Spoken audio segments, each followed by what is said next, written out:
Nos familles doivent vivre.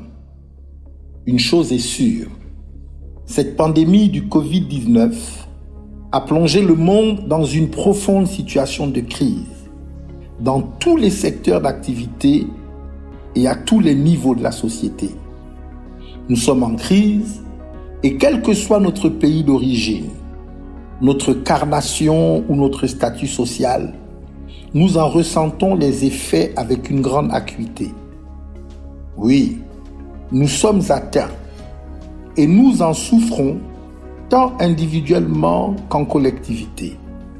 Nous sommes affaiblis dans notre mental. Nous sommes acculés dans nos portefeuilles. Nous sommes lésés dans nos activités et notre dignité.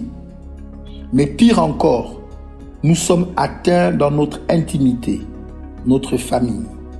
Cette crise, décidément, ne nous aura pas épargnés. Bien au contraire, en attaquant nos familles, elle a ciblé le cœur de notre force. Et en faisant cela, elle a tenté de nous mettre KO. Pour lutter contre elle, nous avons dû nous isoler des autres et apprendre à unir nos forces à distance. Et c'est en cela même que nous avons puisé notre énergie afin de remporter la victoire. Mais dans tout cela, il est une victoire qui surpasse toutes celles que nous avons pu remporter sur cette crise. C'est que nos familles se sont séparées sans se diviser.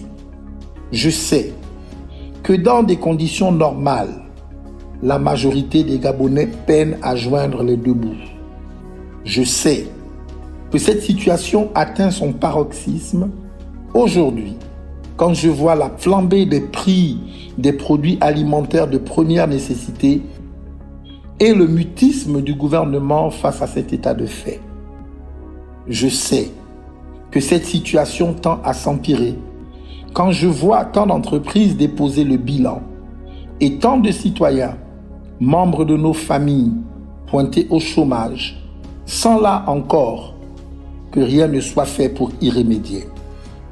Je sais que notre situation actuelle n'est vraiment pas enviable quand je vois que les conditions de reprise des cours de nos jeunes sont loin d'être réunies, ce qui assurément donnera des maux de tête aux nombreux parents qui se courbent l'échine chaque jour pour assurer le meilleur à leur progéniture, notre avenir.